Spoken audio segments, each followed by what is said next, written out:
Thank you, Davide. Thank you for including the paper in the session.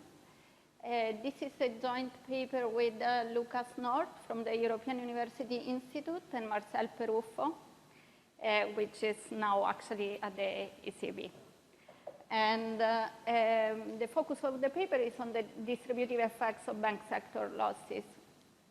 So I believe I don't need to convince you that disruptions in the banking sector have important real effects, and they transmit to the real economy through a variety of channels, which predominantly work through a reduction in the intermediation capacity of banks, and fluctuations in spreads and asset prices, and more in general, fluctuations in prices. And households are exposed to these different transmission channels in a heterogeneous way, depending on their portfolio composition and on their income sources. So if, for instance, you think of changes in credit spreads, they are going to affect borrowers more than savers, as well as changes, drops in asset prices, for instance, are going to affect households which have a larger share of financial income more than households which predominantly rely on their labor income. And we argue that assessing these heterogeneous effects, it's important to understand the effects of bank distress on the economy, and in particular, to understand who are the households who suffer most from disruptions in the banking sector, and hence who are those that benefit the most from government support to financial institutions in distress. And let me start with some motivating evidence, which is very stylized, and I'm going to elaborate more on this in the next few slides. But let me just tell you what happens to the consumption of different types of agents when there is a decline in bank equity returns. Here in this figure, I'm plotting the dynamics of consumption by income quintiles. And the black line is the dynamic of consumption of households at the bottom of the income distribution. So what you can see is that, first of all, there is a much stronger decline in consumption for low-income households. And the second fact is that the consumption response, instead of the other income quantiles, is pretty similar. All the other lines are bunched together. And what we do in this paper is, first of all, to provide some stylized facts on the distributive effects of banking sector losses to household consumption. And then we quantify these distributive effects through a general equilibrium model with heterogeneous agents that produces results which are in line with the empirical inequality that I've just showed you, and that we use as a laboratory to understand how distress in the banking sector transmits to the economy and how generate this heterogeneous response of consumption across households of different income levels.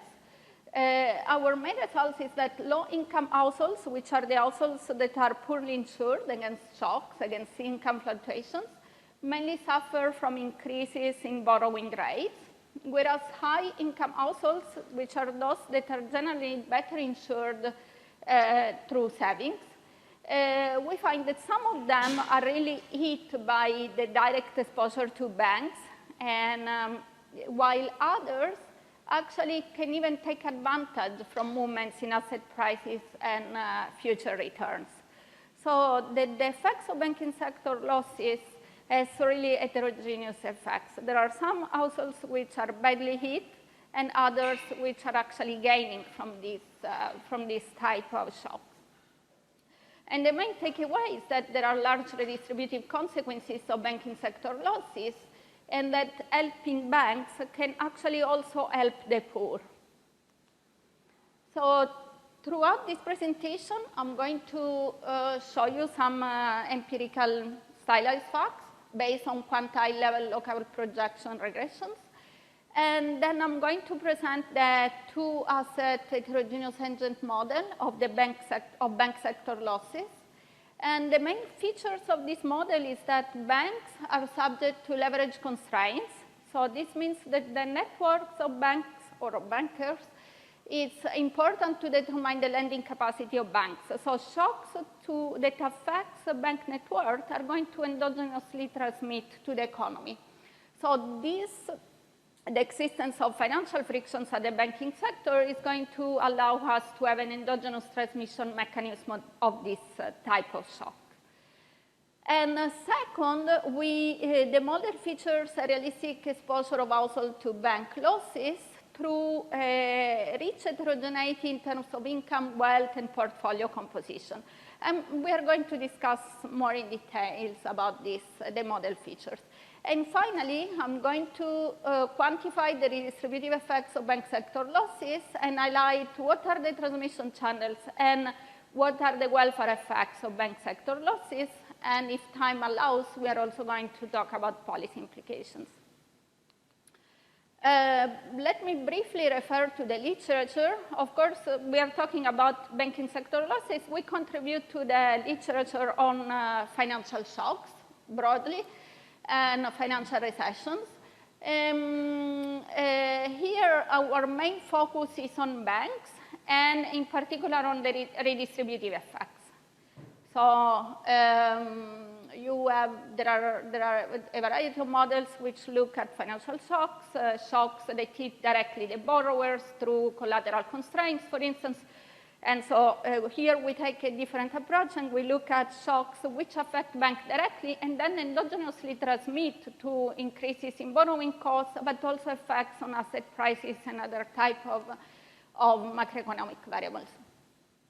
And we also contribute to the large literature on inequality and aggregate shocks, and this is a literature that mainly focuses on monetary policy shocks, TFP shocks. Here, instead, our focus is really on shocks to the banking sector, and our contribution is to isolate the bank loss channel, and now the transmission of shocks through the bank loss channel affects households. Of course, what you can think is that this channel is active in response to any shock. Even if you have a TFP shock, this is going to indirectly affect banks, and then the economy is going to respond, spreads are going to move, and so on and so forth. But just to be clear on the importance of this banking channel, we focus directly on a shock that is kind of originated in the banking sector. And there is an handful of papers on that introduces financial frictions in heterogeneous agent models. Okay, they address different type of questions, and here they don't look at the effects of the distributive effects of bank losses. And modeling-wise, our main contribution is to argue that to build a model with two-asset portfolio choice, which we argue is a crucial feature to capture the effects of banking sector losses on the economy.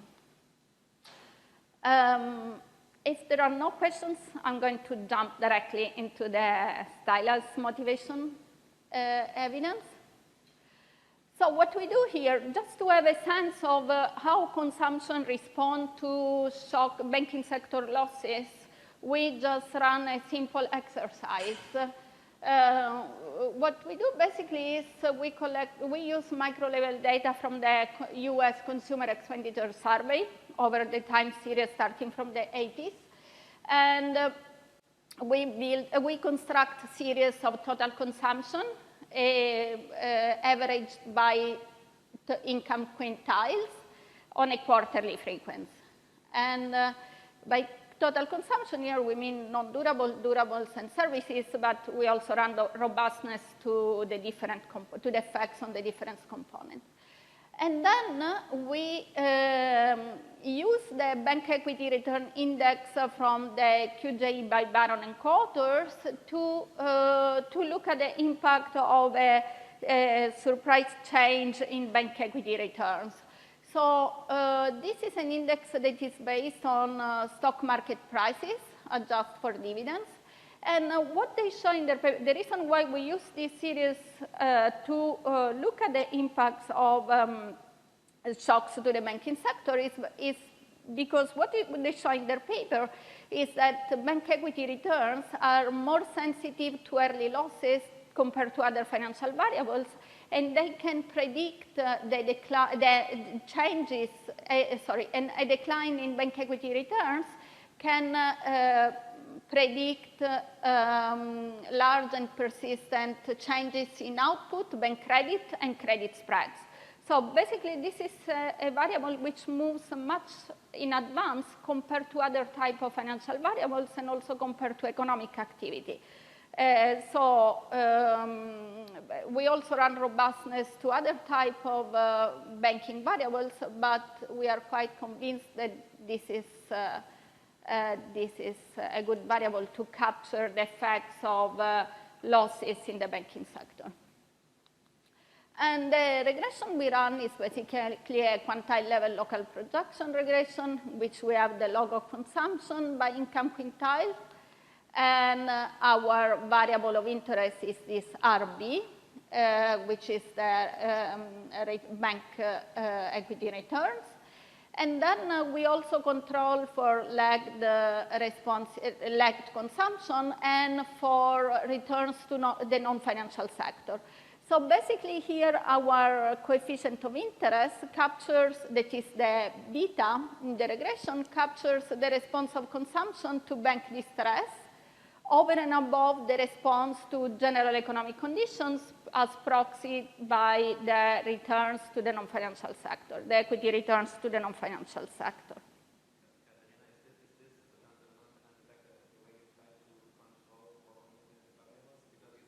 Yeah, exactly.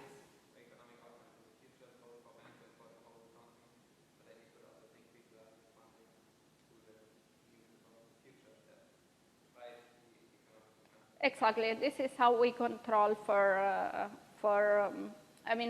we could also run this. If you think about the standard monetary policy VR, we could also control for GDP and inflation, for instance.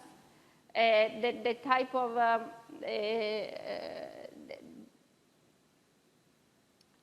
as you said, so we really want to control for, we really want to focus on changes in bank equity returns, which are not capturing the changes in the economic conditions more in general, basically. And okay, this is if you look at this regression, it's very similar to the one that they use in the Baron and Tal paper. In that paper, their focus is to see how bank equity losses can predict GDP, growth in GDP, or credit to the private sector. Here, our focus is different. We are interested in this effect on consumption, heterogeneity in the effect of consumption, but the type of regression is it's similar. And this is what we find. It's the response of consumption by income quintiles and then aggregate consumption.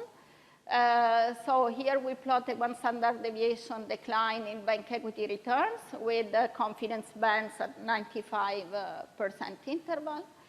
And as you see, it's, what you can compute is that this one standard deviation decline in bank equity returns is associated with a cumulative fall of 5.6 log points in aggregate consumption over a 3-year horizon, and that the effect is much stronger for people at the bottom of the income distribution. That is another way of another way of showing the same results. And then we run robustness, as I say, to different type of consumption specifications, to different computations of income, to with and without households with mortgages. So, and we see that the results are almost confirming this, what you see in this figure. Now, after having a look at after getting a sense of how this shock affect different households differently, what we do is we build a model that tries to explain this heterogeneity. And here, as I said, we focus on the transmission mechanism and on the welfare implications of this type of shocks. The model has three building blocks. We have households, banks, and a supply side. So households are heterogeneous in income, wealth, and portfolio composition. And this rich heterogeneity allows us to capture the exposure to the shock, both direct and indirect. By direct, I mean there are going to be, as you will see, there are going to be some households which are directly affected by the impact of the shock, and then most of the others instead are indirectly affected through changes in market prices. And then the banking sector is subject to a leverage constraint, and that, as I said, is important to have an endogenous transmission mechanism. And for what concerns the production side, here we assume that productive capital is financed both by households and by banks. And this is an important assumption because it allows us, first of all, to calibrate the size of the intermediation sector to a reasonable size, because otherwise, if all capital was intermediated by banks, the impact of these shocks on the aggregate would be much larger. And then it also, having households that can directly invest in capital also allows us to have household exposure to fluctuations in asset prices. Households. These households are subject to exogenous labor productivity shocks as standard. And here we also assume that the highest productivity state is the capitalist state. And this just means that in addition to the wage, they also receive the dividends from banks and firms and are calibrated to be just the top 1% of households in the economy. And households can save and borrow in a bank intermediated liquid asset. You can think of these as of consumer credit or deposits. And they are subject to a borrowing limit. And in addition, they can also invest in capital directly, subject to stochastic illiquidity. So basically, they receive a utility cost of adjusting. There is a utility cost of adjusting determined by a preference shock. And at the beginning of this period, after observing this shock, they decide if they are going to adjust the capital position or not. And only after taking a decision on the extensive margin, they are going to decide how much to consume and how much to save or borrow, and by how much to adjust this capital if they decide to adjust it in the first place. The liquidity friction, it's actually very important because together with the income risk, is going to allow us to have households which can hold both deposits and capital simultaneously, as in the data. And so this also, first of all, it is a realistic feature, but also allows us to capture in a realistic way the exposure of households to banking sector losses, both through variations in asset interest rates and fluctuations in asset prices. So households are not only exposed to disruptions in the banking sector due to changes in credit spreads, but also due to fluctuations in asset prices. And I also want to specify here that fluctuations in interest rate here we have two different interest rates, one on deposit and one on credit. So there is a credit spread between these two interest rates. So depositors and borrowers are differently affected by this type of shock.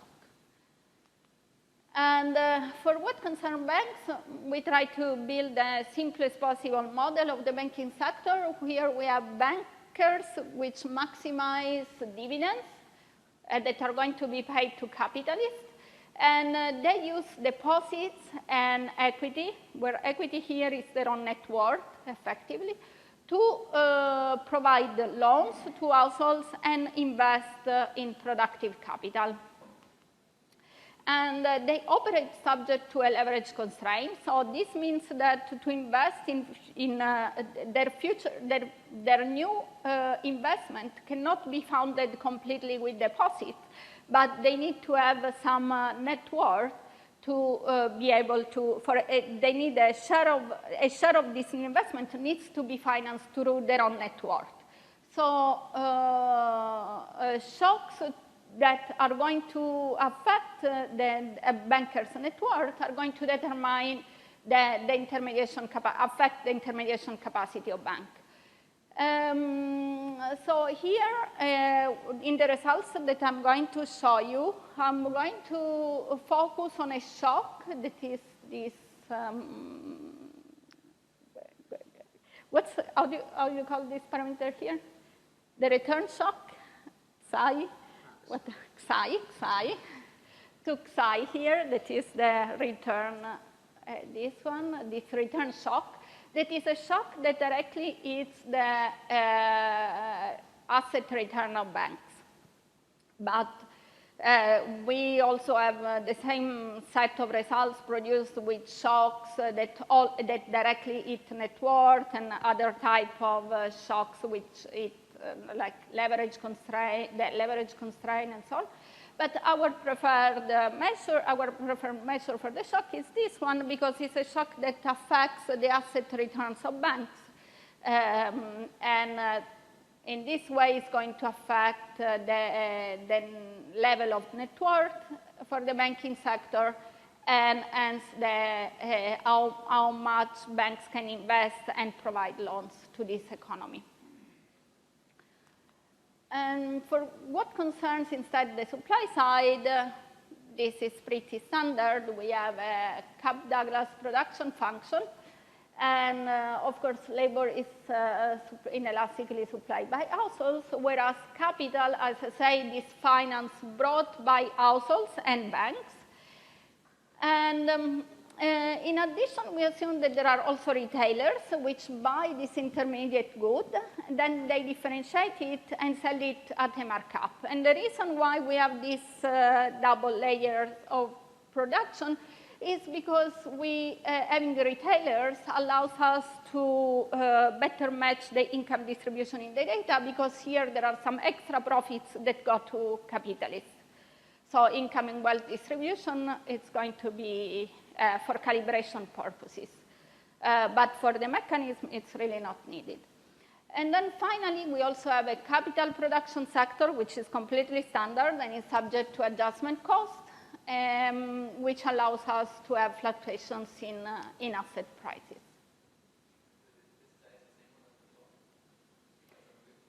Yeah, it's exactly, thank you. So this Xi is exactly the same as before. Basically, the return to capital are going to be affected because the capital of the bank is affected by the shock.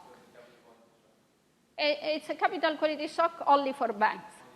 Yeah, if you're familiar with the Gertler-Kyotaki type of papers, this is, you can think of this shock to the banking sector as a capital quality shock, but that only hits the capital of the banks, not the general capital.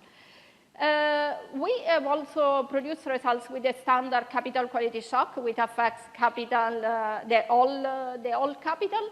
But that would be a different type of financial shock to us. So this is more specific to the banking sector because it's going to affect the returns of the banking sector directly, and then only indirectly the returns to the other sectors.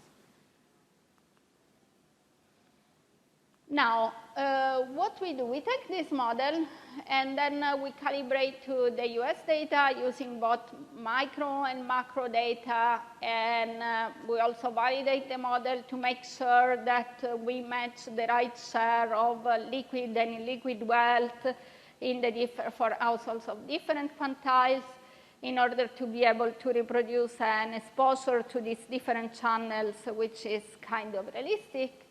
And now, in the interest of time, however, I'm not going to discuss the calibration, then we can discuss it after if you're interested.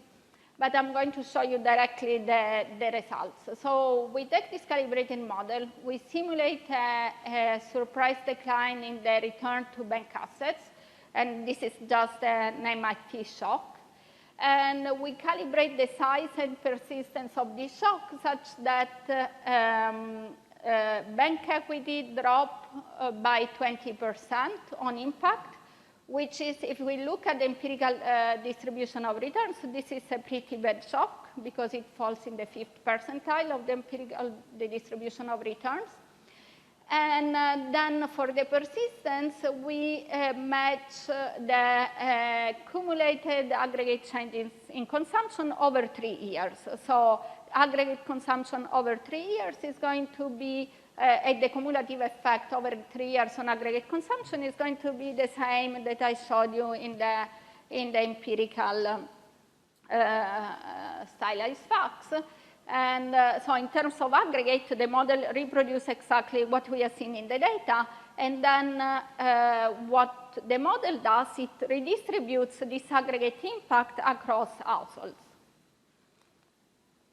And here is a comparison of the cumulative response of consumption by income quintiles, a comparison of the data response in red and the model response in black.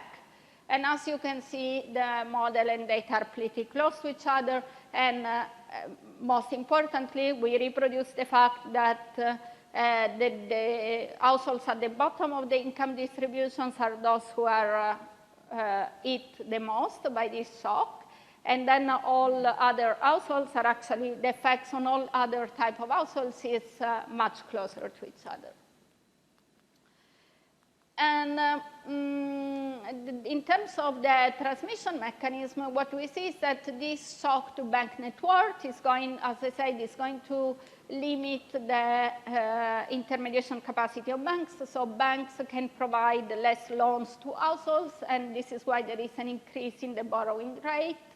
And at the same time, they can invest less in productive capital, and this is reflected in the drop in the price of capital. Of course, in this model, households can also directly invest in capital, and actually they partly compensate for this effect, but they cannot fully compensate because they are subject to this stochastic illiquidity.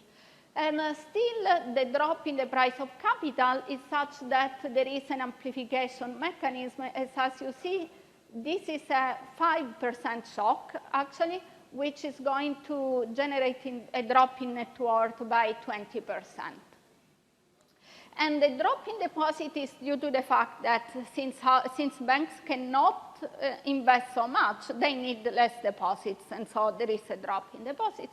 And then overall, this generates a drop in aggregate consumption and output, investment and output. And this is the response of consumption by income quintiles, where you have Q1 to Q5, and then aggregate consumption, which is in line with the cumulative response that I've just showed you. And now what we are interested in is understanding how through which channels these different type of households are affected by bank losses. So what we do here, we rerun the same exercise, assuming that the prices are constant, and there is only one of them changes at the time. So this is a type of ceteris paribus type of exercise. So first of all, in red, you see the response of consumption if only the interest rate on loans would change. And as you see, this is mainly important for Q1, which explains about 50% of the drop in consumption for the households at the bottom of the distribution, and then the effects of this increase in the borrowing cost phase out at higher quintiles. When we do the same with wages, that is instead in light gray, we see that wages are also somewhat more important at the bottom of the distribution, but more or less retain the same importance across income quintiles. And the return to savings instead are depicted here in blue, in light blue. And as you see, they are much more important for high-income households compared to low-income households. And in the return to savings here, we bundle together the return to capital, asset prices, and the return and the interest rate on deposits.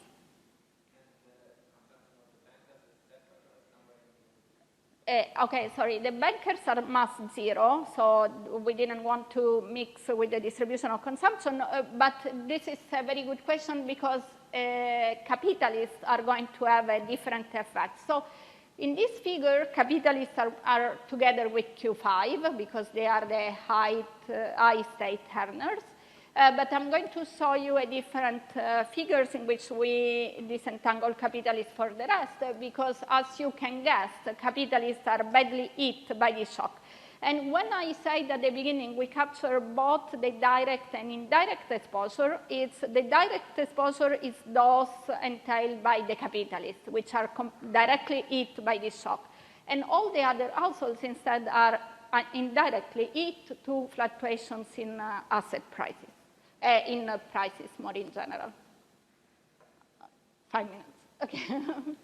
So bottom line here is that there is heterogeneity in the consumption response, but also in the transmission mechanism of the shock to different types of households. And to conclude, I want to show you the welfare effects. So here I'm comparing the effect of these bank sector losses on consumption, which are the red bars, and on welfare. So this is model-based.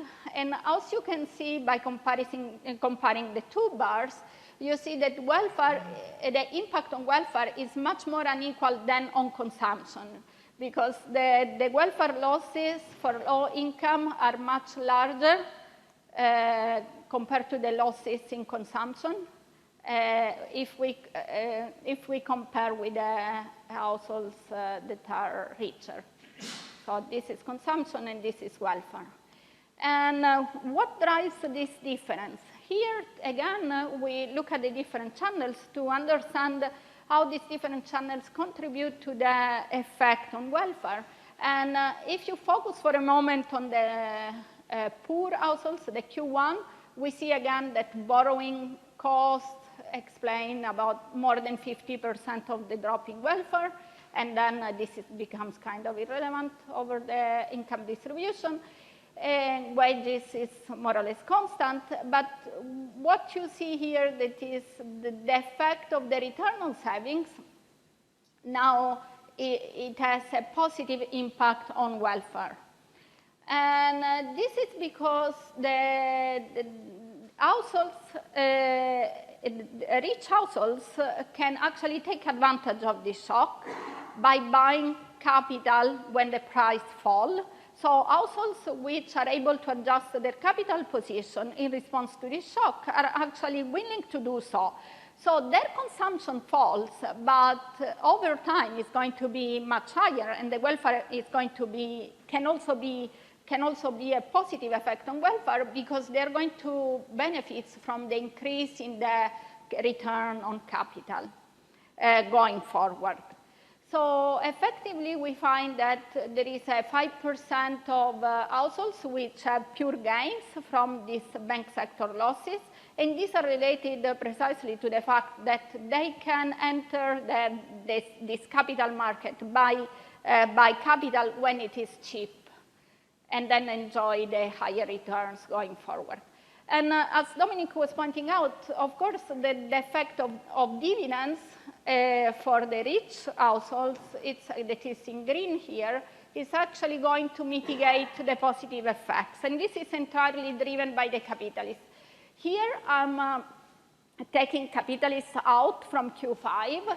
And as you see, capitalists are badly hit by this shock because this is going to generate a large immediate drop in dividends. And so they suffer a lot from this. And just to conclude, so we saw that bank sector losses have substantial distributive effects. They have a stronger impact at the bottom of the income distribution, whereas rich households are largely shielded because they can actually benefit from fluctuations in asset prices and higher future returns, even if there are a very small part of households, which are the capitalists, the bankers, how you want to call them, which are going to suffer a lot. And then this drives the fact that the welfare impact is much more unevenly distributed than consumption.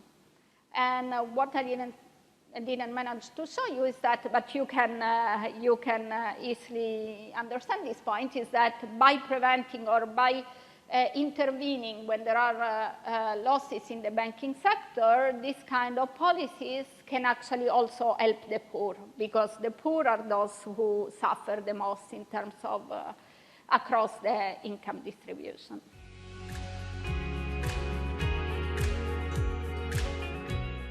Okay, so thanks for setting up the session and inviting so many interesting papers.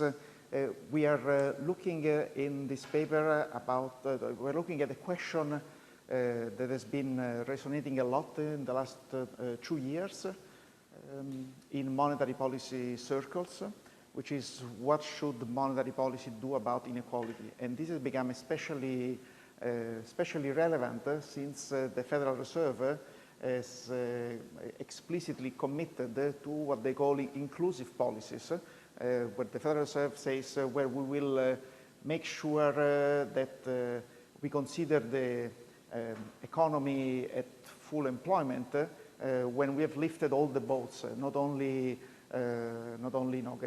college graduates, white people living in urban areas, but also people who belong to more disadvantaged groups, lower income quantiles. There's also an issue of ethnic groups in the US, which is very present. So this is a policy which is actually that some central banks are committed to. And the first sentence is taken actually from a presentation at an Heterogeneity conference by I think by Gianluca Violante. So that's running the economy hot for an extended time, reduce inequality and improve outcomes disproportionately for disadvantaged groups or for low-income households. So that was the question. So we would like a framework where we can think about this question. And the other question that we all have is, okay, if that's true, if that positive statement is true, then what about, well, how should we design optimal policies? And our approach is to distinguish through a modeling framework, first across positive and normative implications. So one could say, I just want unemployment to be reduced over the course of a recession, and especially across some specific groups. And this comes at a certain cost in terms of inflation. So the positive question is, okay, what's the trade-off? What's the cost? If we don't care about whether this is optimal or not. And then there is the normative implication, which is, well, is it optimal to have solitary unemployment? We have a lot of models where unemployment is the efficient response to shocks. So we want to see whether that also makes sense from the optimal policy point of view. The second way in which we deviate from the literature maybe about heterogeneous agents is that we try to separate the implications for distributional issues, so the fact that different parts of the population have different level of consumption, like in the previous papers, from the fact that inequality might be inefficient for the aggregate economy as a whole. So you might think that it's a very worthy goal to make sure that low-income households' income are increased. That traditionally was out of monetary policy targets. It was something more reserved to fiscal policy. And we're going to have a model where there's perfect insurance, so we're not going to talk about difference in consumption. But nevertheless, this will be a framework in which inequality in earnings and employment across different groups is going to generate negative externalities so that aggregate employment and aggregate output is reduced. So you would want to address that. So this is something where we can think more in terms of traditional monetary policy. We want to eliminate distortions for the aggregate economy and get output back to its potential level, regardless of distributional issues, which might be very important, but maybe they're not in the realm of what monetary policy can effectively do. So the first step is for us to define what is the kind of heterogeneity that we are going to use. And we are looking at labor markets heterogeneity. So we're going to have groups with different productivities. And there's many ways in which you can think of heterogeneity in the labor markets. This is a plot that actually was presented by Veronica Guerrieri, and I thought she did a great job, so I replicate it here. This shows the level of change in employment from the beginning of the COVID pandemic up to 18 months later, in August 2021. And the three lines, they show for different wage bins what was the experience in employment rates. So the high wage earners, actually, after 18 months, they improved and they increased employment by 10 percentage points. Overall, there was more or less, we were back to where we started, but the low wage group, they lost 25 percentage point of employment. So this experience of the pandemic shock was very different across different groups. So this is a specific example, and we can cut it in many ways. Maybe it's this high versus low wage is related to observable characteristics, education, or it could be where you live, it could be sectors, so maybe sectors where low wage individuals are employed were hit more during the pandemic. And I'll show later data that debunks a bit this view. Let's think more in general about what happens over a business cycle. So this plots the share in the pool of people transitioning from employment to unemployment. So the flow of people who are, this is the share in the unemployment pool of people who are job losers and not on temporary layoffs. So we might think that a lot of the unemployed are people who have quit or have been fired. That's not the case. Most of the unemployed, the majority, until the Great Recession, are people who are transitioning from out of employment, so non-participating, to participating in the labor market. So students who finish schools or people who re-enter the labor market. But this is very cyclical. So the share of the people who lost their job increases dramatically when you have a recession, which are the shaded areas. So one way in which you can think about heterogeneity is, well, when there is a downturn, I get a lot of these unemployed people, being job losers. And who are the people losing the job? Are they, are we firing only the most expensive people? Are we firing everybody across the whole distribution because firms go bankrupt? So all the people will, from the most productive to least productive, will leave, will find themselves in the pool of unemployed? Or is there rather a productivity ladder, and you start from the bottom? So you fire the people who are the least productive. And that's the hypothesis that we are exploring. And there's a lot of empirical evidence using microdata about this phenomenon. And this paper by Grigsby maybe is the most eloquent on the topic, showing that the people with low human capital who are job losers. So if you could adjust for human capital, you would see that even the Great Recession was much less pronounced in terms of output than what we actually experienced. So would be much more pronounced. So if you're firing only the people who are low productivity, then the downturn in output is not that deep. And this cyclicality has been seen in microdata.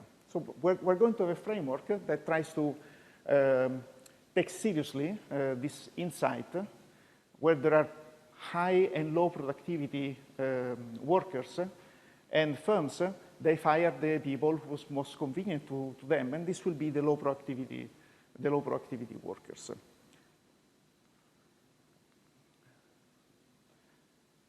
So, and through that, we'll get to the question of what can inclusive monetary policy actually do, what is the cost of an inclusive policy, and is it welfare enhancing? And I'm going to present first a search and matching model of the labor market embedded in a full general equilibrium framework. Then, instead of looking at individual shocks like productivity shock, we'll actually have a calibrated COVID scenario, because that's actually a very interesting shock. And then we'll discuss, okay, what could we do to have more inclusive policies and what are the implications? So this is going to be a very standard, in a way, model of a search and matching labor market, where new matches are happening because people who are currently unemployed are looking for work, and firms which have vacancies are looking to fill these vacancies. You take these two numbers, you put them into a matching function, and you generate employment. So that M is the number of people who will meet with a firm and have an interview with the firm. Whether they are employed or not will depend on their level of productivity. And you get unemployment because you need resources to generate these matches. So there is a cost cap, a fixed cost of generating meetings. So instead of having a full heterogeneity, we have two types of workers. We call them high and low efficiency. So these workers are identical in terms of observable characteristics. So you cannot choose, I only want to meet with people who have an engineering degree. This is a market of everybody's an engineering degree, but there will be engineers who are better and engineers who are worse, and I only learn that when I can interview them. I cannot get that information from their grades. So the type H workers, they have a certain level of productivity that we parameterize so that every time you meet them, you're happy to hire them. It doesn't have to be that way, but we choose parameters so that it happens. The low efficiency workers, where they have a lower overall efficiency, and they also have a volatility in their efficiency. So they are more fiddly workers.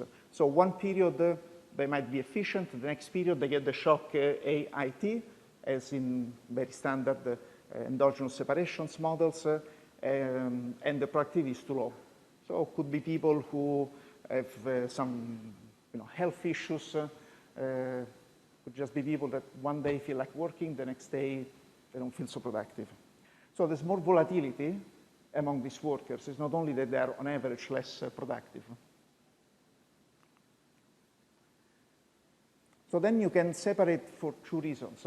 Either your partner moves and you have to follow your partner, so that's an exogenous separation, and that shock affects all the workers. So that's how the high productivity workers separate. So they always separate at a constant rate. If you are a low productivity worker, you can also separate because there are shocks to the economy that lower the surplus value of the match. Could be a productivity shock. And then you will go back to the pool of unemployed. So notice that you could also not be hired in the first place.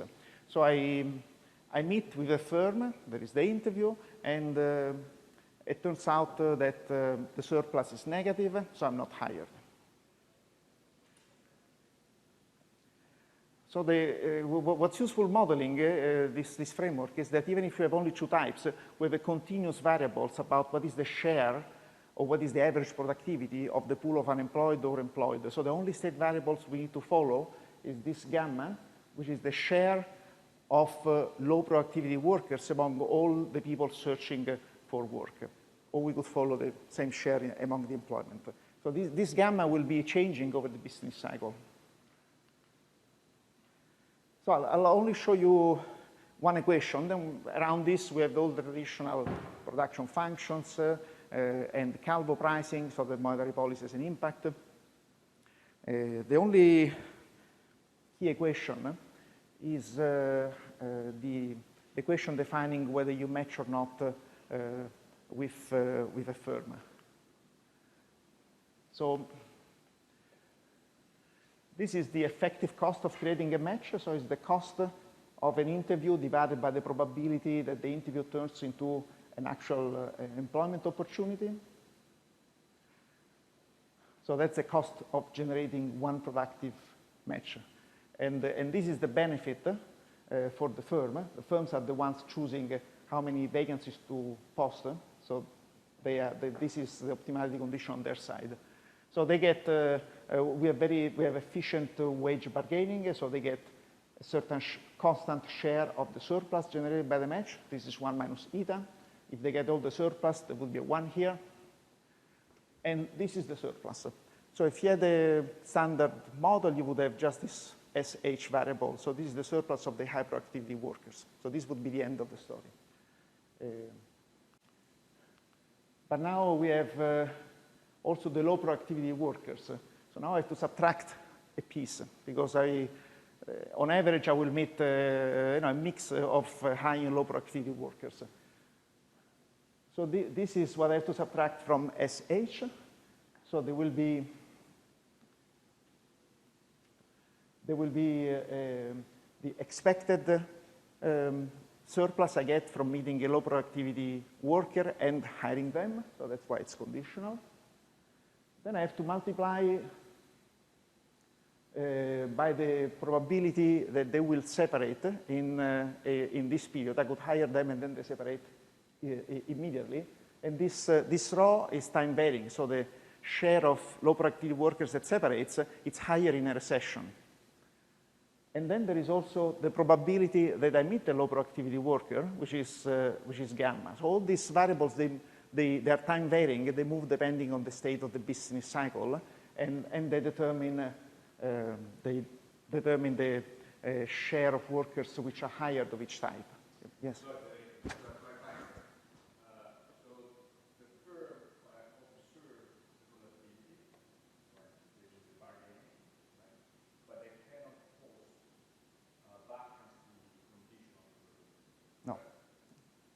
That's exactly right. Otherwise, I would segment the markets, and then it turns out that I wouldn't have any inefficiency, because then each market would work efficiently. So the key is that you need to interview workers, and that's the cost of having HR departments. Somehow, if we wouldn't have interviews, if we could gain every information about the productivity of the workers from observable characteristics. So what is the inefficiency that we generate by having everybody on the same market? Is that each firm thinks that they don't have an impact on the total pool of unemployed people, but that's not the case. When a firm fishes out a high productivity workers, which are the workers they like, they are decreasing the chance for every other firm to meet those workers. So it will turn out, and the paper will show this, that you are ending up in an equilibrium with too many low productivity workers unemployed. So if you were the planner, you would account for this externality, and you would figure out that you should hire also a bigger share of low productivity workers. And that doesn't happen, and so this unemployed low productivity, there's too many of them. Okay. So now let's go to using the model to mimic the COVID recession. So this is just to show how odd this recession was.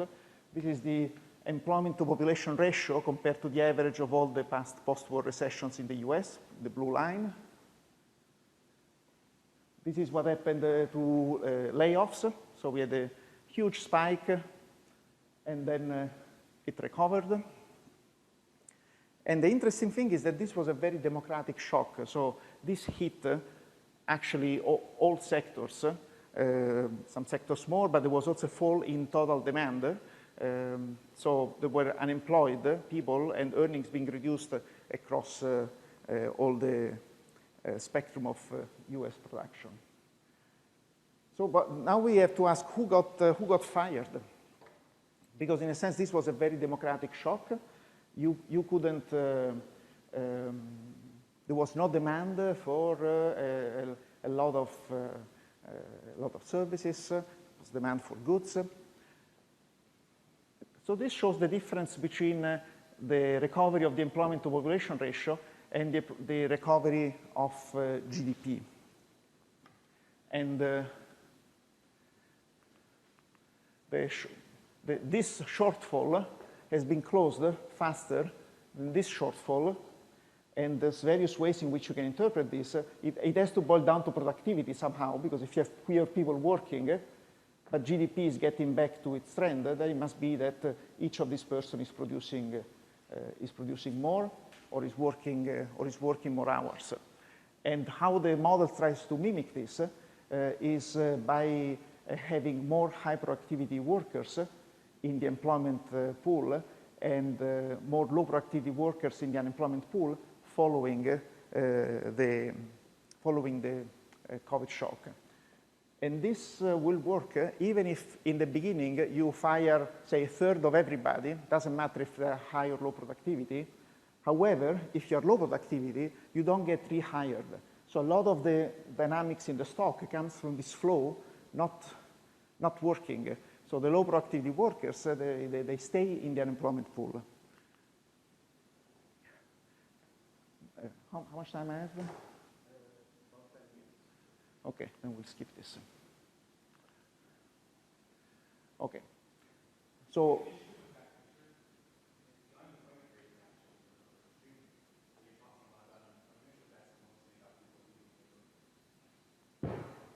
yeah, so this is employment, yes. So well, but that's how you want to measure the difference between how much people are producing in before and after the recession. So I want to look at how many people are in the employment pool.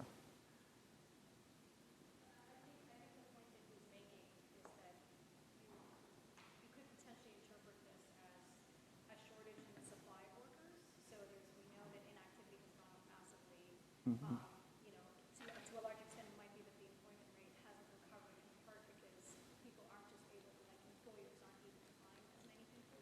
So it might be interesting to see that same thing, to see whether you observe the same spectrum. So that's absolutely true. I think the only point there is that if you close the GDP gap but not the employment gap, then it must be that you have more productive people being employed.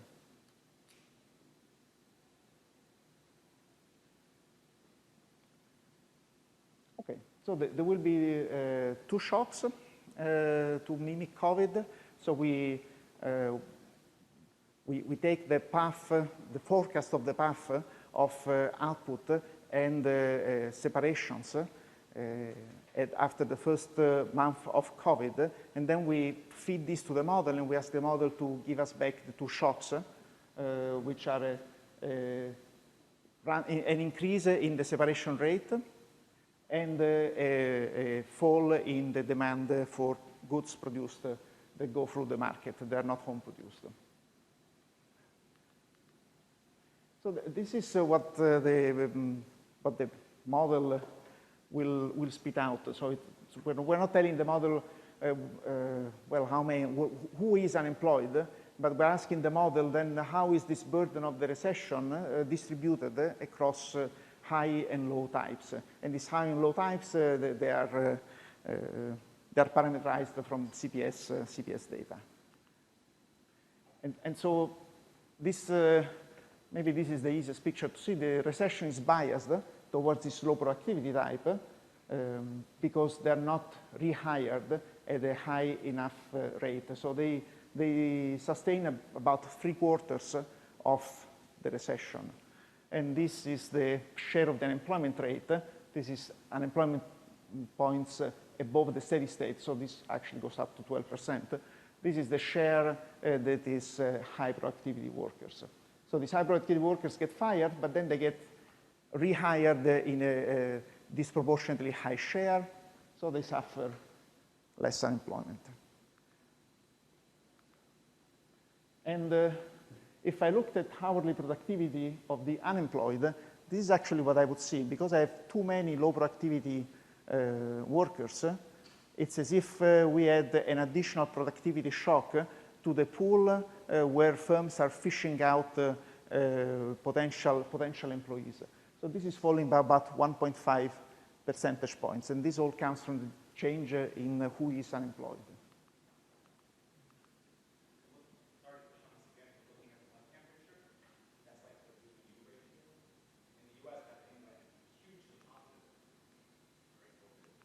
Looking at, yes, since I have only 7 minutes, can we address that later? Okay. So let's think about the inequality part. So we can look here at what is the earnings. There's also a hourly margin, so we actually can have the earnings per hour or total compensation. And these are the hourly compensation for the high efficiency workers and the low efficiency workers. So in the model, they're falling in a similar pattern. The high efficiency workers are losing proportionally more hourly compensation. So the share of the wage bill that goes to low and high productivity workers, that doesn't change over this episode, and also the share of hours worked. So if I look at this picture, it looks like there's not a lot of action going on. There's a lot of difference in what happens to high and low productivity workers. What's happening in reality is that there's a lot of selection going on, so that what you call low productivity workers is not the same group of workers that you had at the beginning of the recession. So here is hours per employee. So the low efficiency workers, they're supplying many more hours. Overall, on average, the hours don't change very much. And the high efficiency workers are the ones for whom hours are falling. So what's happening is that you are eliminating all the workers at the bottom of the distribution, and you're only hiring a sort of the very good low efficiency workers. So the marginal worker, this is hours, but it could be also productivity. The productivity of the marginal worker is increasing by a lot, and everybody else who is below this level of productivity is being cut out from the employment pool. And because they work more hours, and because they're better, in fact, their total compensation is increasing, even if the hourly compensation is falling. So effectively, I'm selecting out a lot of the workers, and what I should look at is not so the inequality is going to decrease if I look at wage inequality in this episode. But in fact, it's going to decrease because I'm eliminating all the bad workers at the bottom of the distribution. So the inequality across all workers is increasing massively, but the inequality that I can measure across employed workers, that's falling. So then the next question is, let's look at some policies. So I think that the previous slide tells us that we should look at unemployment rates, not at wage outcomes, because those are biased by selection. And so we take a monetary policy rule, and we ask what happens if I try to react to the unemployment rate. I could also react only to the unemployment rate of the low productivity workers, but of course that's not observable. So here I compare two rules, and the question here is the positive one. Well, what happens to inflation?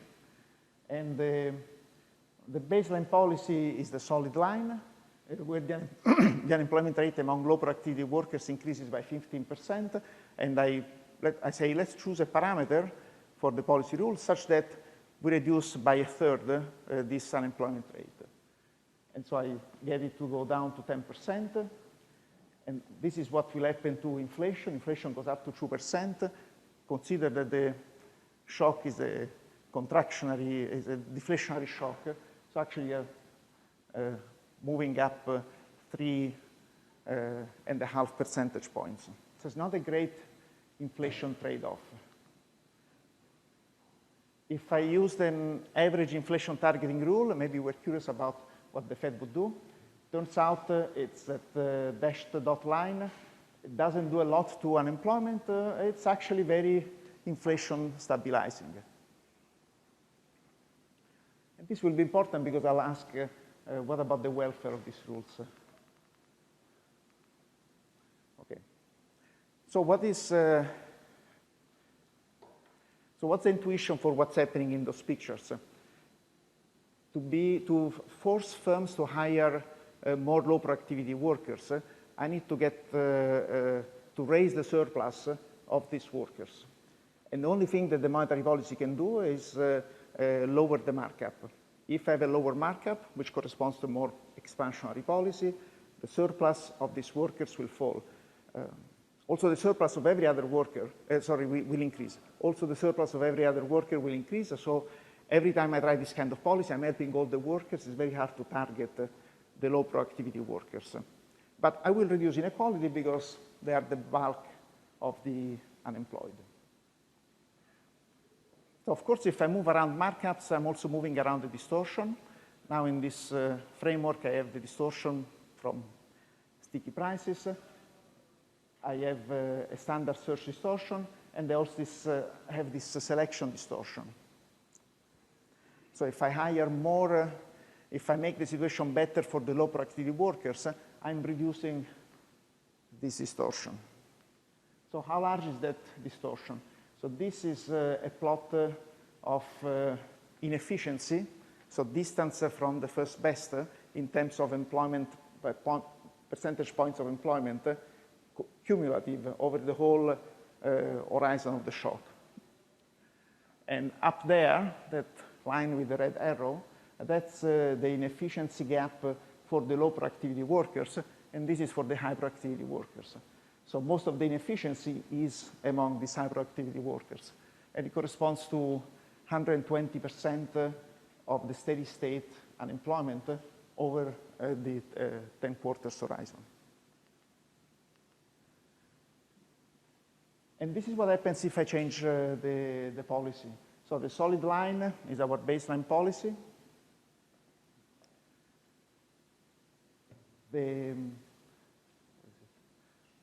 The dashed dot line, that's the average inflation targeting. So actually that does something. That helps to reduce by a good third the unemployment wedge. So it reduces the inefficiency. Then if I have a very inclusive policy, I end up down here. So the inefficiency wedge goes in the other direction, and that goes down to minus 120%.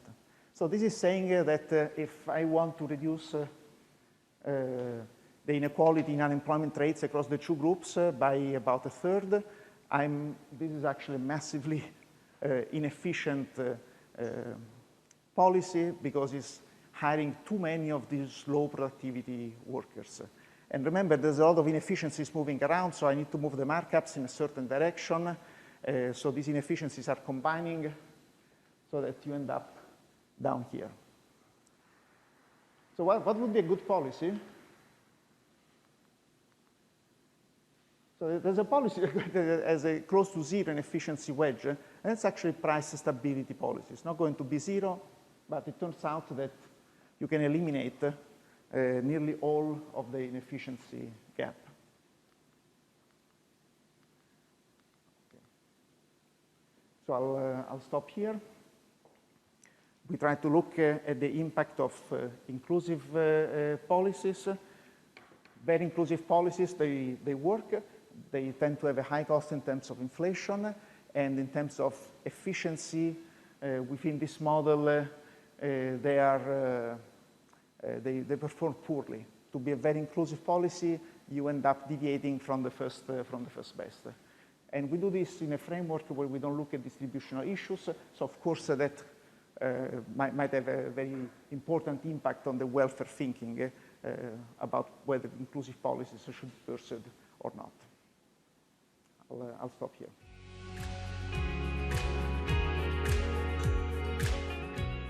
Thank you very much for organizing this session, Davide, and for having me in it. Thanks for coming. So this is joint work with Davide and Melcangi at the New York Fed, and in this paper we try to think about the transmission of monetary policy through the stock market, and in particular what how inequality affects that transmission channel. Now, it's probably not very controversial that monetary policy changes seem to have a big impact on the stock market. We read about it in the newspaper almost every day about how markets react to interest rate changes or how they are anticipating those changes. Now, more formal evidence is also not too hard to find. For instance, in a paper by Bernanke and Kuttner, you can find some evidence on how stock prices go down following a monetary contraction and so on. Now, what we're asking in this paper is not so much how the monetary policy transmits to the stock market, but rather how it transmits through real activity via the stock market. And in particular, we ask how that channel might have changed over time, given some large changes that we've seen, and I'll talk more about that. Now, by itself, this sort of stock market transmission is not particularly new, this channel. So there's a long history going back to Mendel and Tobin, in which they had in mind that after, say, a monetary policy contraction, people might rebalance their portfolios towards interest-bearing assets and away from more productive assets, in particular from stocks, which would then depress aggregate investments. Now, what we're looking at in this paper is kind of looking at that sort of channel, but in a heterogeneous agent environment. And one key point we would like to make here is that heterogeneity really has a quite first-order impact on this channel. And in particular, the dimension of heterogeneity that matters here is the participation in the stock market, which has gone up a lot over the last few decades. Now, one important point we'd like to make here is that this matters not just sort of for the mix of channels. I'll talk a bit more about it, but there's sort of the current heterogeneous agent New Keynesian literature has emphasized how changes in monetary policy can kind of affect the mix of channels, but this will also have a first-order impact on macro outcomes. Okay, so now to kind of explain a little bit why, let me first show you some toy models. There's going to be a more serious quantitative model later on. So these models are arguably a bit of a caricature, but I think they convey some of the main ideas that are out there in the literature and that we'd like to make in this paper. Okay, so let's first think about the transmission of monetary policy through consumption in the heterogeneous agent model. So arguably this is a very stylized kind of baby version of the standard heterogeneous agent New Keynesian model. So there's going to be nothing new here. So let's think about agents as belonging to two types. We have hand-to-mouth agents, so these would, say, be borrowing constrained. They would not react to changes in interest rates because they're at the borrowing constraint. However, they would be very sensitive to changes in income. And in particular, I'm going to assume that they have a marginal propensity to consume of 1, that you could relax with. It's not so important. Right, so now the other class of people is not constrained, or then non-hand-to-mouth. They will react to interest rate changes with a certain elasticity of intertemporal substitution. And for simplicity, I set their marginal propensity to consume all the way to 0, just to make it easy. Now, in this environment, it's kind of like an ISLM model. We can solve quite easily for the aggregate, so I'm abstracting from investment here. So what we see is sort of here is the aggregate effect of a monetary policy change of consumption, and this figure then breaks that down into a direct effect. So that's the part that comes from changes in consumption due to change in interest rates. So that's all driven by these non-hand-to-mouth, and the indirect effect, which comes from the increase or the decrease in aggregate income following a monetary contraction. All right, so now what's been pointed out in the literature, in particular in a paper by Kaplan Wieland, is that the more hand-to-mouth households we have in the economy, the stronger become those indirect effects, right? The more people we have who respond to change in income, but the weaker become these direct effects. So now in this case, they balance out exactly, so the aggregate consumption response actually doesn't respond at all to, doesn't depend at all on the share of hand-to-mouth agents. Now, of course, in a full-blown sort of a quantitative model, that won't be true exactly. But roughly speaking, it's sort of difficult in these models without sort of embedding further channels to kind of get large differences in the aggregates versus a representative agent model.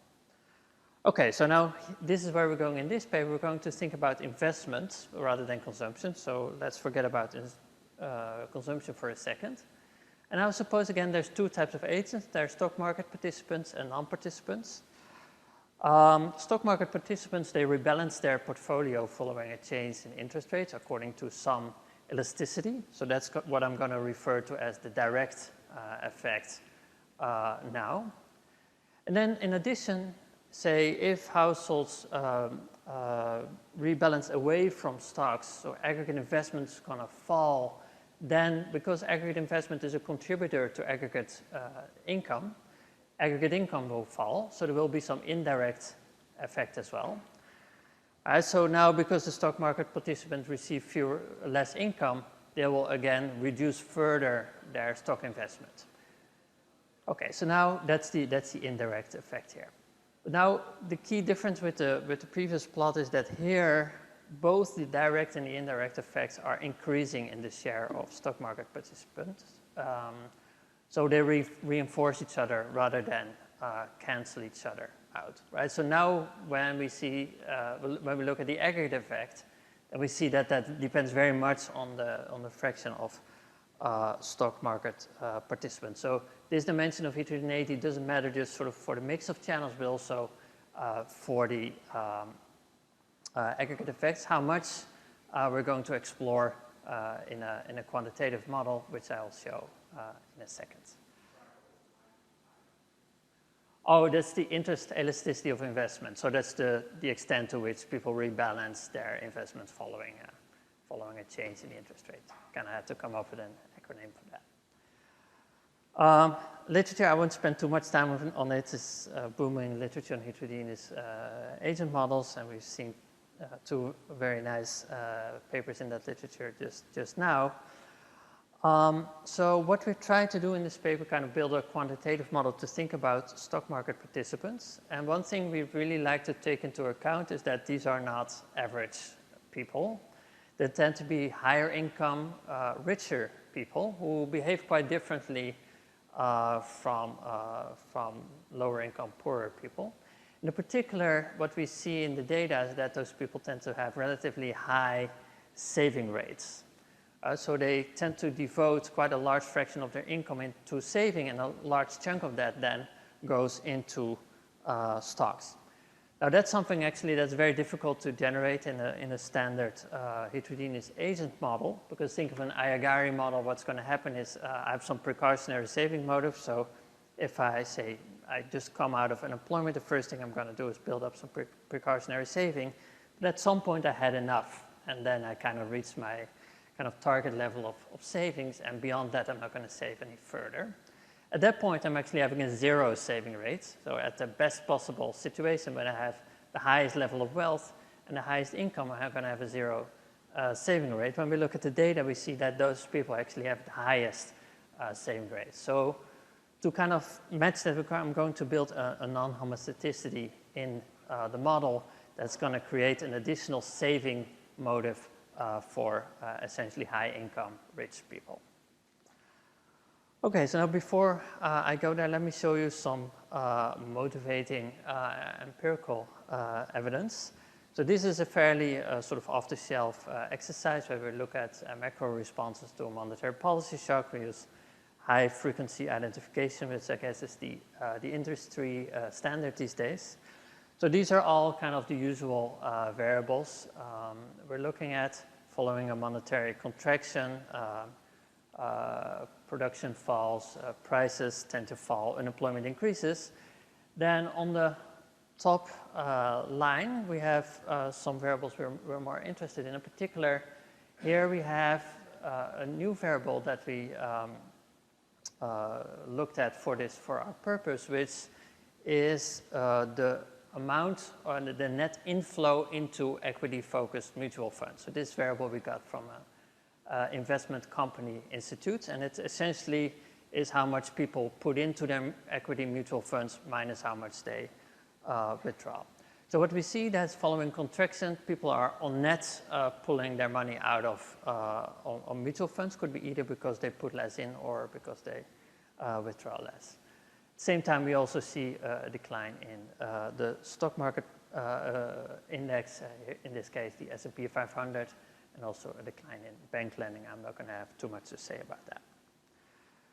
Okay, for the sake of time, we have some further evidence kind of backing up the idea that this decline in this mutual fund inflow indeed contributes to the fall in investment. In particular, what we see is that mutual funds buy less equity following monetary contraction, but let me skip that and go through some of the cross-sectional data. Okay, so what we'd like to kind of get right in the model is to kind of have some relation between stock market participation and consumption behavior across the income distribution. So the first plot I'm showing you here is the rate of stock market participation by income decile in 1988 and in 2000, taken from the Survey of Consumer Finances. Now, the first thing that stands out is that many people do not participate in the stock market. And by the way, this includes indirect ownership through mutual funds and so on. So yeah.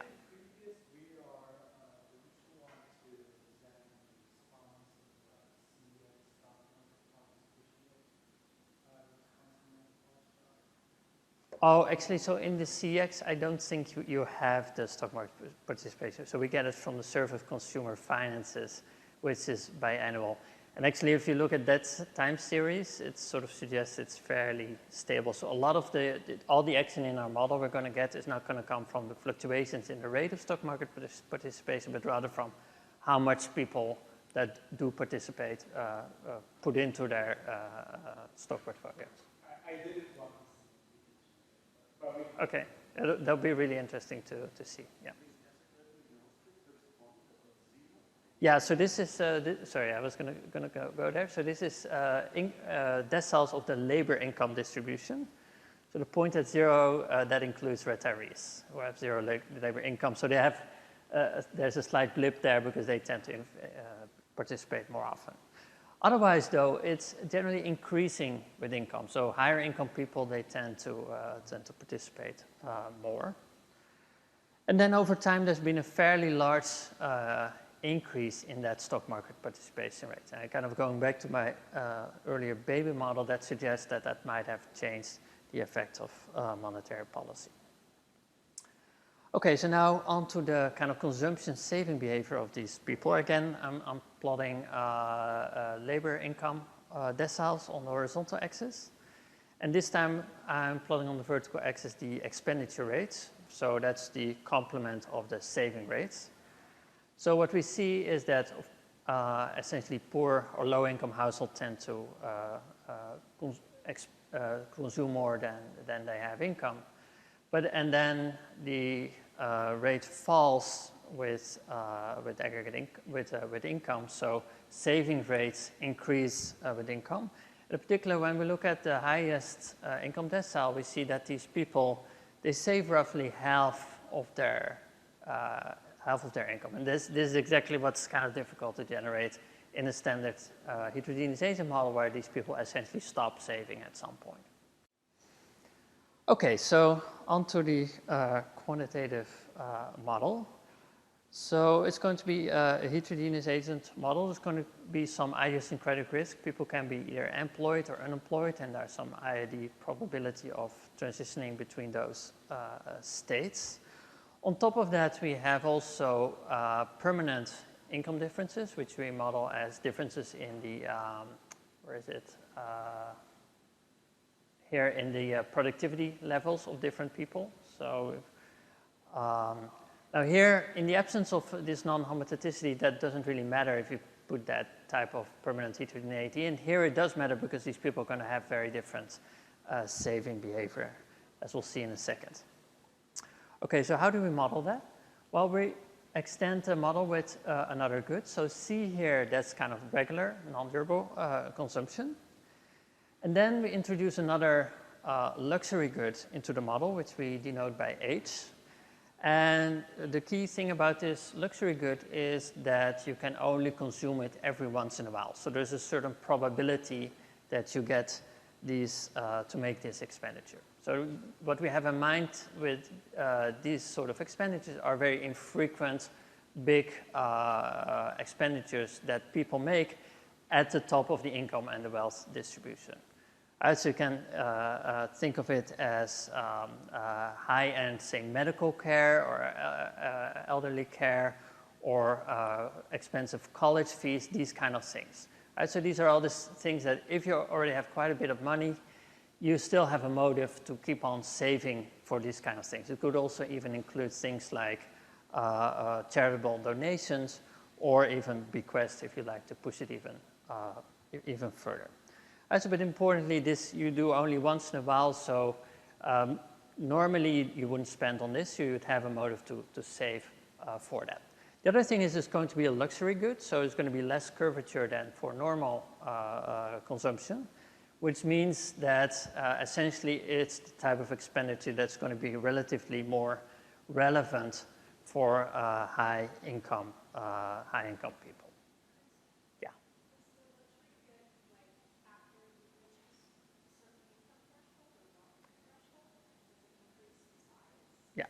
So, in fact, so what we're going to assume is, in fact, this utility is going to be linear here.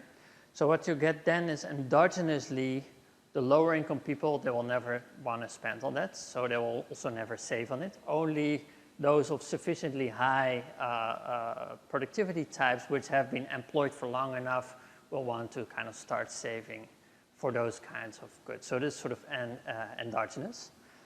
And that relates very much to the stock market participation, because if you think about kind of what is the best assets to save for those kind of expenditures, it's not bonds, it's not kind of liquid assets, but it's really stocks, because those have higher returns and these opportunities, they don't come along every day. So it's more like a long-term saving motive.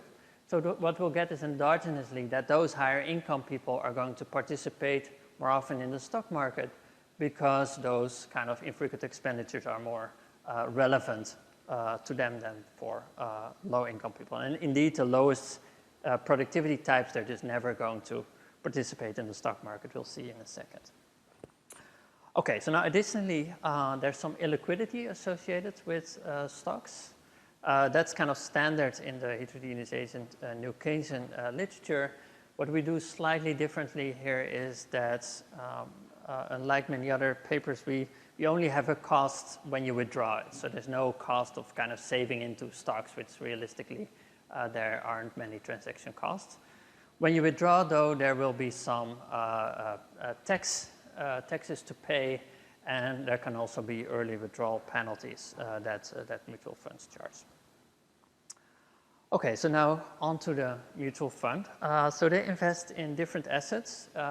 There's two types of firms. In particular, we do this sort of split between retailers and production firms. Then here we have the budget constraints. So these are kind of the asset holdings or the purchases. And then on the very right-hand side, we have kind of the net inflow into the mutual fund. So that's all the additional money that participants put into the fund minus their withdrawal, and that's the equivalent of that variable that I showed you in the data before. Okay, and here we have the return on the mutual fund. Okay, so now the rest of the model is kind of standard. So the production firms, they produce using capital and labor. So they're going to make the investment decisions, and that's going to be a standard forward-looking investment decision subject to some investment adjustment costs. Then we also introduce labor service firms in the model. This is just kind of a sort of a standard trick, if you will, to introduce nominal wage stickiness into the model. It's not very important. And then finally, we have these goods firms or retailers, which are going to do the price setting bit of the model. Finally, the government is not going to do a lot. Here, the fiscal authority runs a balanced budget, and then there's an interest rate rule.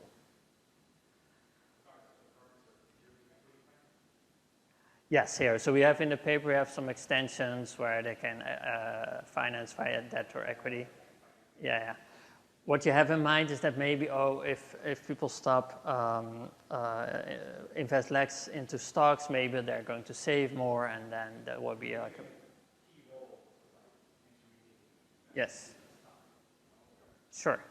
Yeah. So I mean, so we have all these extensions in the paper where we do that. So there's various ways in which you can do it. One extension would be to have corporate debt, which I guess realistically is quite important. That's going to quite literally change nothing about what we're doing. As long as it's part of the same mutual fund, we don't really care whether the mutual fund invests in firms in the forms of equity or corporate debt. That wouldn't really change. What could change things a little bit is if you have bank lending, right? So then maybe if households save more into their bank account, maybe some of those funds were going to be channeled to firms. So we have an extension to kind of deal with that. Empirically, it seems sort of that sort of dampening channel would have a bit of an uphill battle to fight, in the sense that when we look at the data, bank lending actually falls following a monetary contraction. But you're right. So when we have that extension in the model, that dampens things. That dampens things a little bit. Yeah.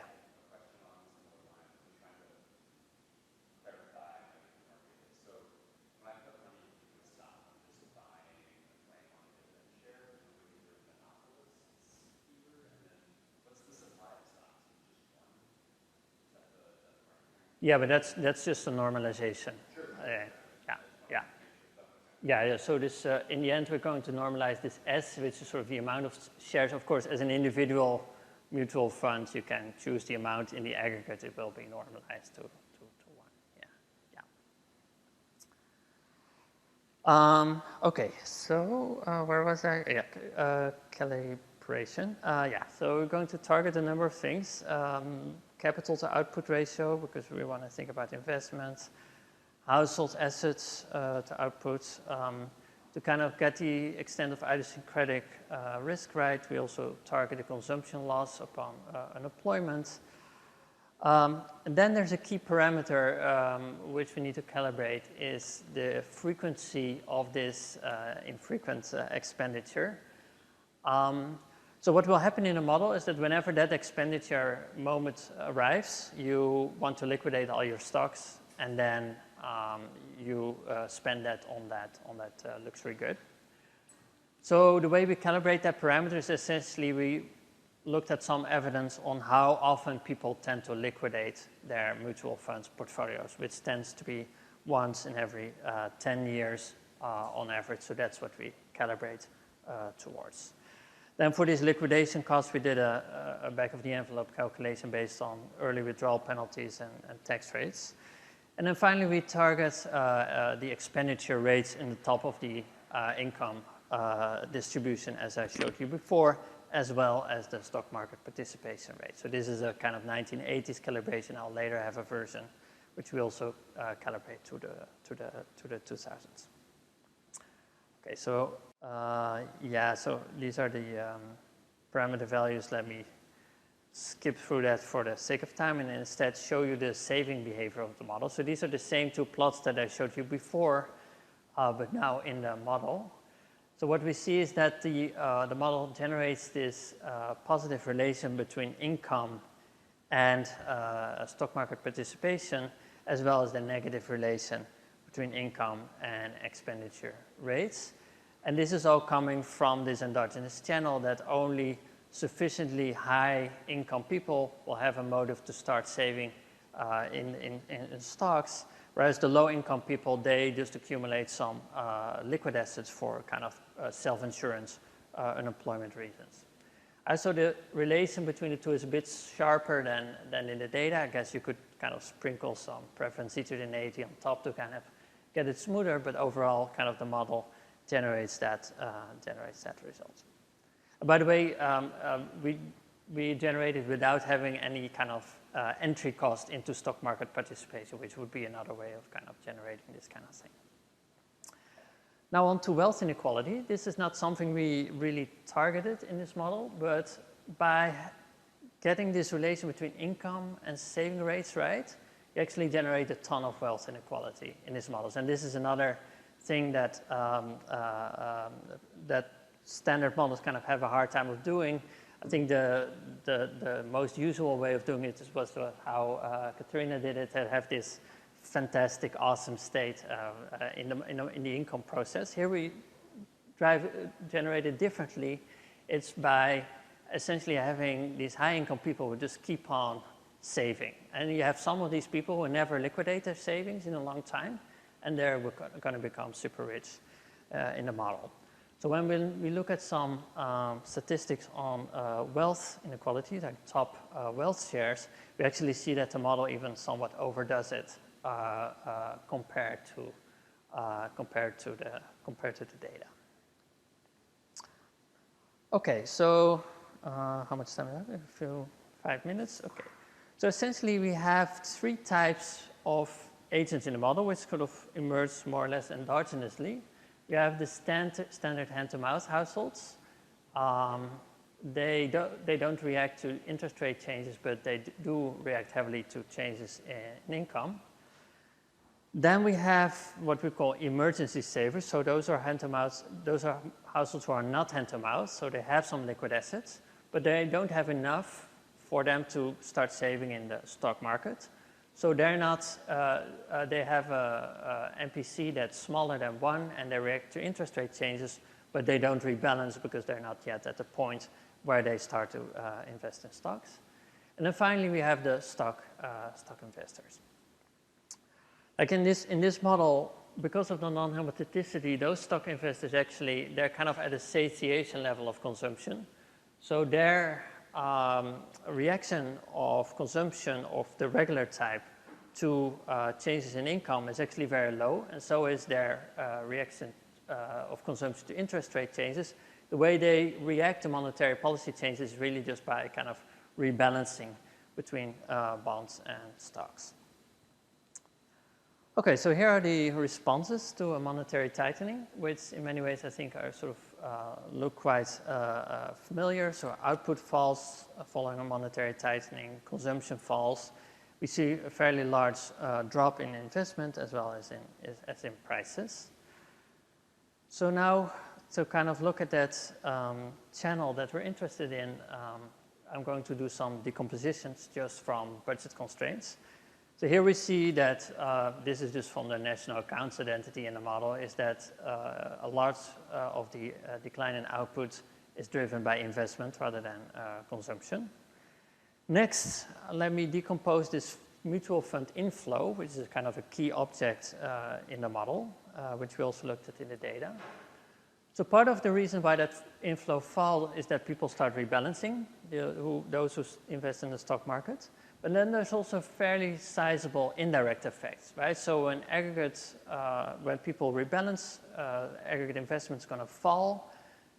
Aggregate income is going to fall because investment contributes to aggregate demand. So because of income falling, there's a further kick into that net inflow because now the stock market participants receive less labor income, so they'll also invest less in stocks. And that indirect effect actually tends to be quite important here.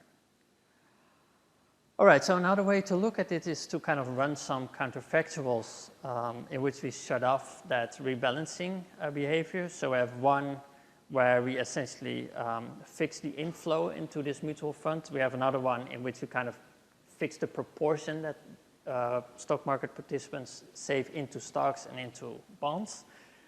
Whenever we shut down that channel, we essentially see that we no longer have this big drop in investment. So that channel really seems to be quantitatively very important to explain this fall in output and investment.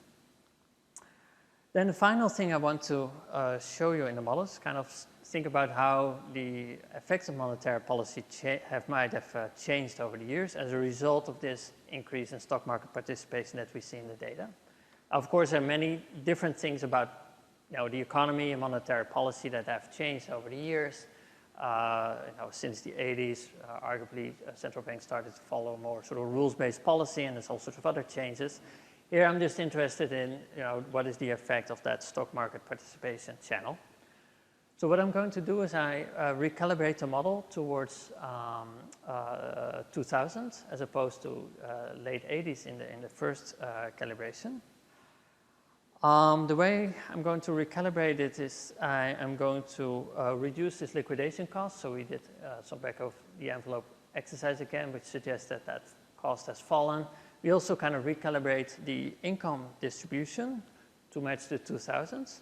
So what you see is there's been kind of an increase in income sort of at the upper half of the income distribution, which kind of pulls more people into the stock market. So as a result, in the model, kind of endogenously, stock market participation increases in part because of the fall in the liquidation cost, but also in part because of the change in the income distribution. So we have this recalibrated model, and then we look at, okay, what is the effect of monetary policy in the 80s versus 2000s. In the 80s, okay, so we see in the first quarter a drop in output of about 1.4%. That has increased substantially in the 2000s, and we see that that increase is basically driven by a bigger drop in investment. And this is kind of the channel that I was mentioning before. More stock market participation kind of amps up that channel quite considerably. Now, arguably, you could say maybe this still sort of understates the effects, because if you look at the nominal interest rates, it actually increases by less given the same size of the shock. And this is because of endogenous feedback in the interest rate rule. When we kind of just rescale the shock to have the same effect there, we even find much bigger differences versus the 1980s. So whatever way we scale it, we find that this stock market participation channel is quantitatively important, and that it has strengthened over time due to the increase in stock market participation. So kind of coming back to the sort of the big picture motivation, I guess one key takeaway is that sort of when we think about heterogeneity in models, we've been rightly, I think, quite obsessed with sort of hand-to-mouth, non-hand-to-mouth agents, but there's all these other dimensions of heterogeneity out there, and some of those might actually matter big time for aggregate effects of shocks and policies, and this is arguably one of those.